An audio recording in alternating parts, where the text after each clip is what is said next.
नमस्कार दोस्तों, धीरज education zone में आप सभी का स्वागत है। आज हम लोग पढ़ेंगे एसपीडी करंट अफेयर अप्रैल 2026 पेज नंबर 19 और 20। चलिए बात करते हैं पेज नंबर 19। टॉपिक है मोबाइल ऐप एवं पोर्टल 2025-26। एक तरफ ऐप या पोर्टल, उसके बाद जारीकर्ता और उसके बाद उद्देश्य या संबंधित तथ्य दिया हुआ है। इसके बारे में चर्चा करते हैं। सबसे पहले बात करते हैं सी बॉक्स पोर्टल की। तो इसका जारीकर्ता महिला एवं बाल विकास मंत्रालय द्वारा हुआ है। कार्यस्थल पर यौन उत्पीड़न की ऑनलाइन शिकायत दर्ज करने के लिए है।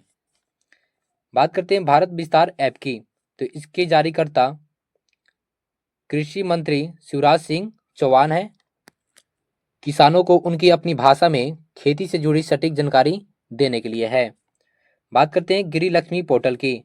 इसकी जारीकर्ता कर्नाटक सरकार द्वारा और इसका उद्देश्य महिला उद्यमी के उत्पादों को प्रदर्शित और विपणन करने के लिए है।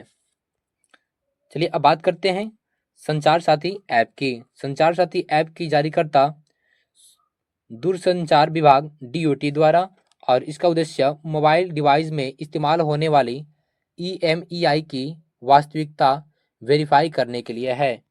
चलिए अब बात करते हैं सुजल भारत ऐप की। तो सुजल भारत ऐप की जारीकर्ता जल शक्ति मंत्रालय द्वारा है और इसका ग्रामीण पेयजल प्रणालियों को ट्रैक करने और प्रबंधित करने और बेहतर बनाने के लिए है। कायका सेतु पोर्टल की जारीकर्ता कर्नाटक सरकार है और इसका उद्देश्य युवाओं को रोजगार देने के लिए है। इसे याद कर सकते हैं, क से कायका और क से कर्नाटक। चलिए नेक्स्ट देखते हैं माई भारत ऐप। इसकी जारीकर्ता केंद्रीय मंत्री मनसुख मांडविया है। केंद्रीय मंत्री कौन है? मनसुख मांडविया। और इसका उद्देश्य युवा नेतृत्व और सामाजिक भागीदारी के लिए एक ऑनलाइन मंच प्रदान करने हेतु। चलिए नेक्स्ट देखते हैं नेवर ओपन ऐप, जिसकी जारीकर्ता एम्स दिल्ली है और इसका उद्देश्य छात्रों में आत्महत्या की प्रवृत्ति को रोकने के लिए। बात करते हैं पीएम सेतु पोर्टल की। तो इसकी जारीकर्ता पीएम नरेंद्र मोदी है और इसका उद्देश्य भारत के औद्योगिक प्रशिक्षण संस्थान आईटीआई का आधुनिकीकरण करने के लिए है। बात करते हैं कपास किसान ऐप की। तो इसका जारीकर्ता केंद्रीय कपड़ा मंत्री गिरिराज सिंह किए हैं और इसका उद्देश्य न्यूनतम समर्थन मूल्य पर किसानों से कपास की खरीद के लिए। समीर 2.0 ऐप, इसके जारीकर्ता केंद्रीय प्रदूषक नियंत्रण बोर्ड द्वारा और इसका उद्देश्य देश के नागरिकों को वास्तविक समय पर वायु गुणवत्ता की जानकारी देने के लिए है। बात करते हैं गज रक्षक ऐप की। तो इसके जारीकर्ता मध्य प्रदेश है और इसका उद्देश्य मानव हाथी संघर्ष की बढ़ती चुनौती से निपटने के लिए है। अब बात करते हैं ज्ञान भारतम पोर्टल। ये सबसे इंपॉर्टेंट है, इसे याद रखिएगा। ज्ञान भारतम पोर्टल, इसके जारीकर्ता सांस्कृतिक मंत्रालय और भारत सरकार द्वारा हुआ है और इसका उद्देश्य देश के समृद्धि पांडुलिपि धरोहर को डिजिटलीकृत और संरक्षित करने के लिए है। अब बात करते हैं इसीनेट ऐप की। इसका जारीकर्ता भारतीय चुनाव आयोग द्वारा और इसका उद्देश्य मतदान के आंकड़ों तेजी से और पारदर्शी तरीकों से सार्वजनिक करने के लिए है। ये सबसे इम्पोर्टेंट है, इसे याद रखिएगा। अब बात करते हैं प्रतिभा सेतु पोर्टल की। तो प्रतिभा सेतु पोर्टल की जारीकर्ता संघ लोक सेवा आयोग द्वारा और यूपीएससी में चयनित न हो पाने वाले मेधावी उम्मीदवारों को रोजगार प्रदान करने हेतु है। प्रतिभा सेतु पोर्टल, ये सबसे इंपॉर्टेंट है, इसे याद रखिएगा। अब बात करते हैं सुजलाम भारत ऐप की।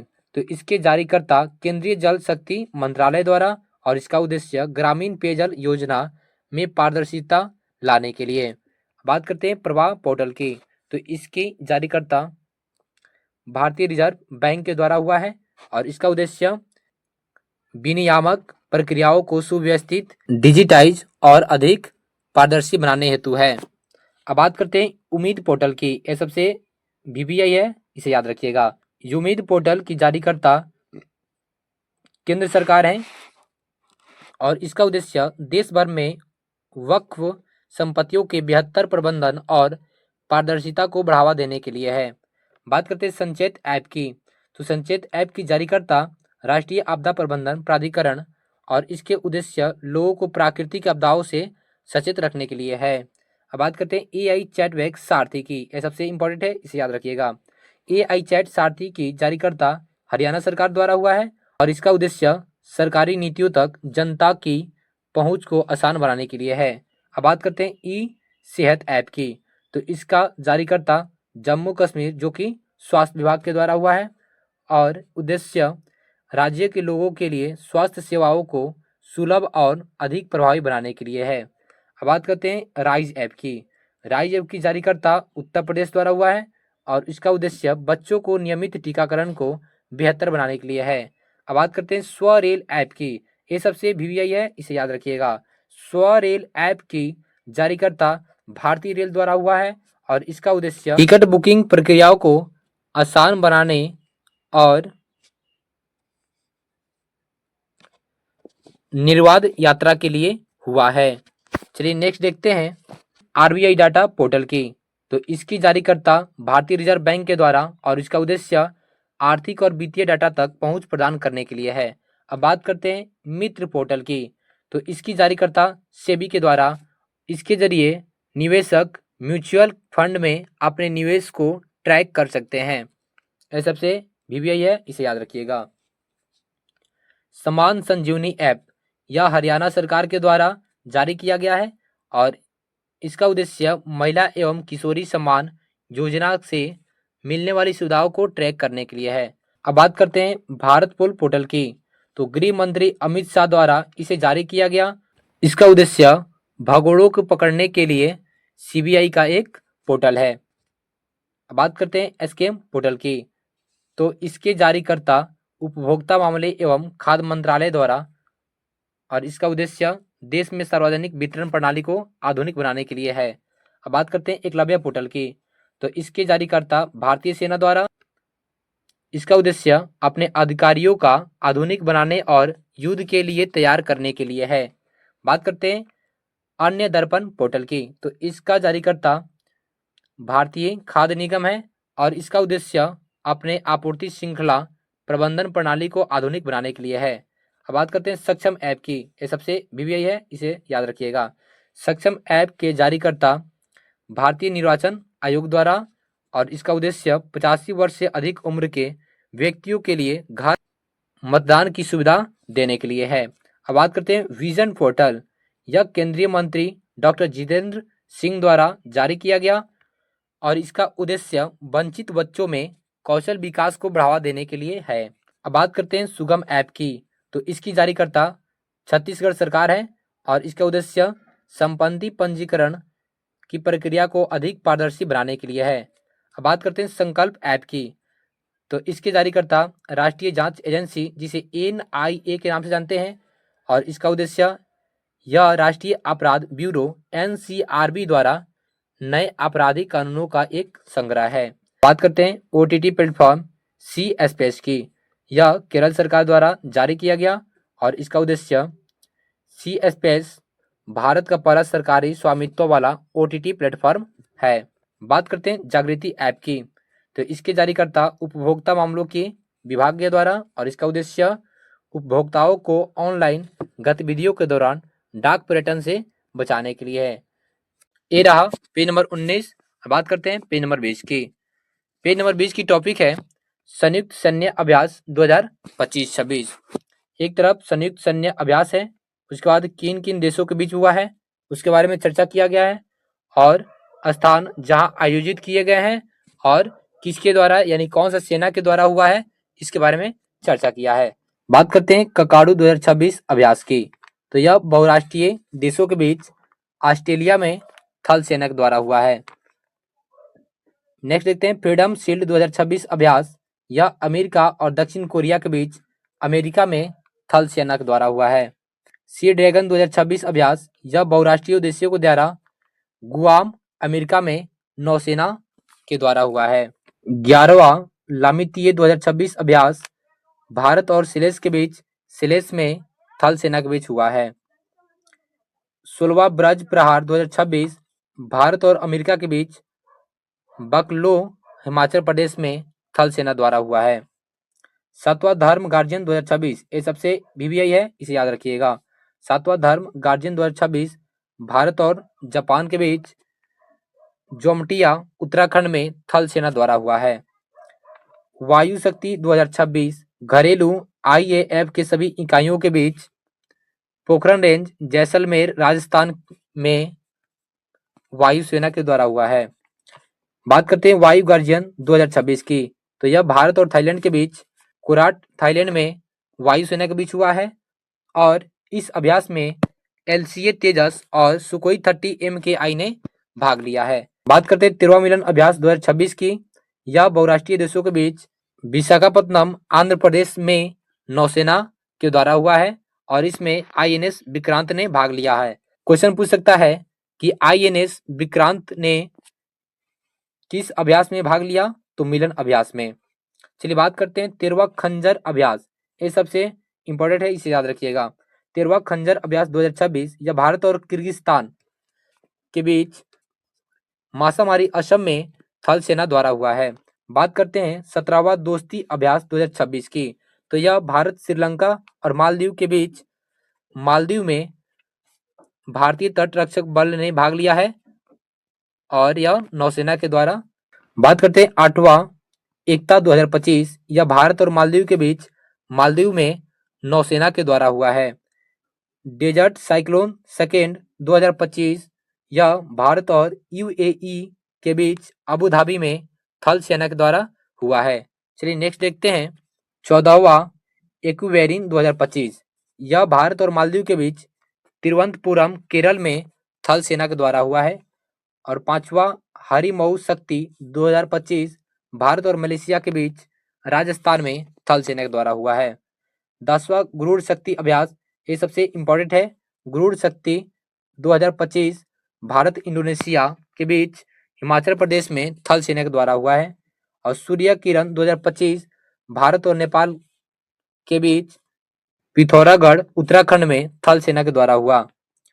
बात करते हैं मित्र शक्ति 2025 ये भी सबसे इंपॉर्टेंट है, इसे याद रखिएगा। 11वां मित्र शक्ति 2025 भारत और श्रीलंका के बीच बेलगांव कर्नाटक में थल सेना के द्वारा हुआ है। 8वां अजय वॉरियर 2025 यह यूनाइटेड किंगडम महाजन फील्ड फायरिंग रेंज राजस्थान में थल सेना के द्वारा हुआ।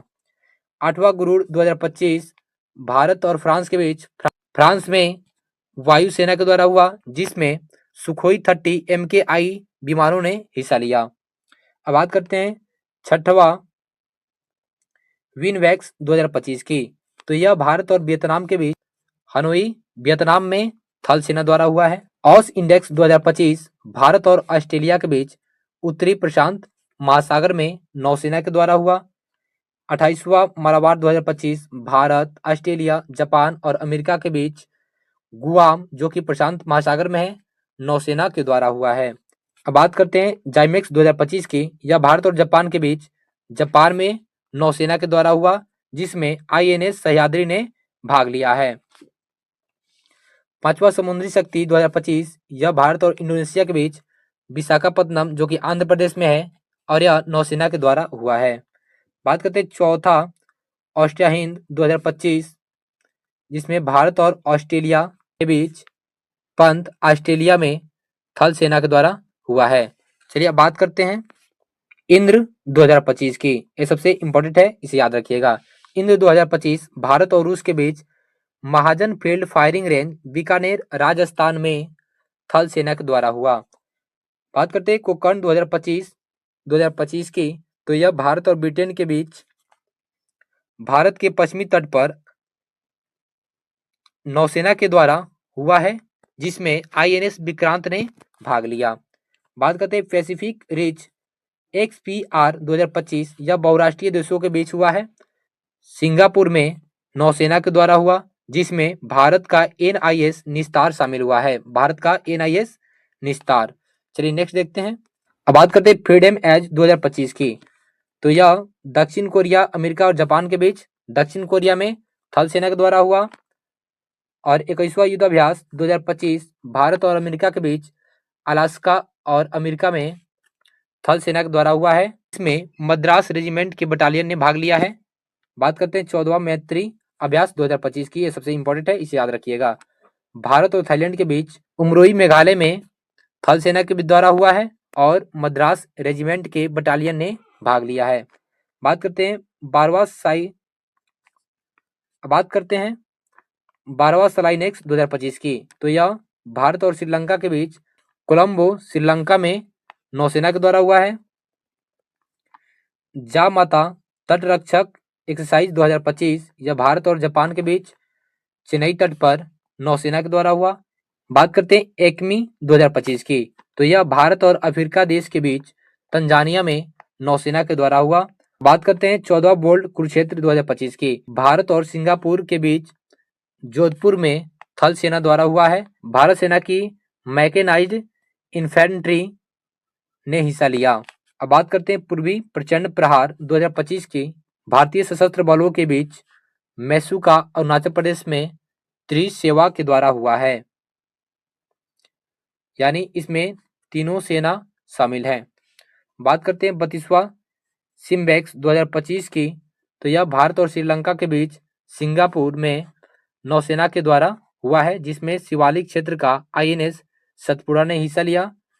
और इसमें अंतिम पॉइंट है, क्वाड देशों में अमेरिका, ऑस्ट्रेलिया, भारत और जापान आते हैं।